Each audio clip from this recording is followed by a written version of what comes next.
On this video, we're going to talk about how to create a website with Lovable and integrate it with CPV Lab. Now, the first thing we're going to go ahead and do is we're going to go to Lovable.dev and we're going to enter in a prompt here. So I'm just going to say something like build me a light affiliate marketing site. And then we're going to go ahead and enter in our prompt here. And we're going to go ahead and let it build the website for us. We just have to wait a few minutes here and it should be ready. So once our website is done generating, we're going to go ahead and take it to GitHub here. I click on the GitHub icon, and then we're going to go ahead and click on connect to GitHub. Now we're going to go ahead and connect our project by clicking on the connect project button here. And then we're going to go ahead and click our name or add your username.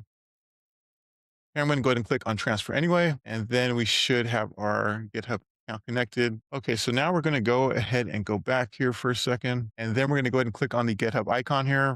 And then click on edit in versus code. And now we can start adding our CPV lab code. Got to give it a few seconds here. So now we're going to go ahead and add our step 1 code. So we're going to go ahead and go to CPV Lab here. And then we're just going to go ahead and copy the step 1 link here. And then go back to Lovable here. And I want to put this link into one of the main buttons here. So I'm going to go ahead and click on the source directory here.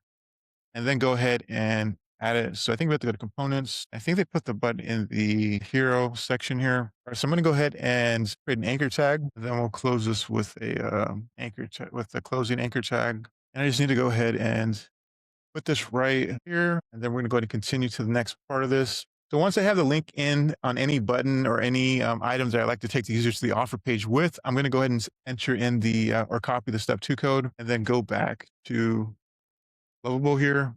And now we're going to put this into the index.html file. So I need to click on this file directly. It says index.html, and then I'm going to paste the step 2 code right above the closing body tag here. And then we can go ahead and save this. And then our campaign page is ready. So I hope this video helped you guys out. If you have any questions or comments, please let me know and take care.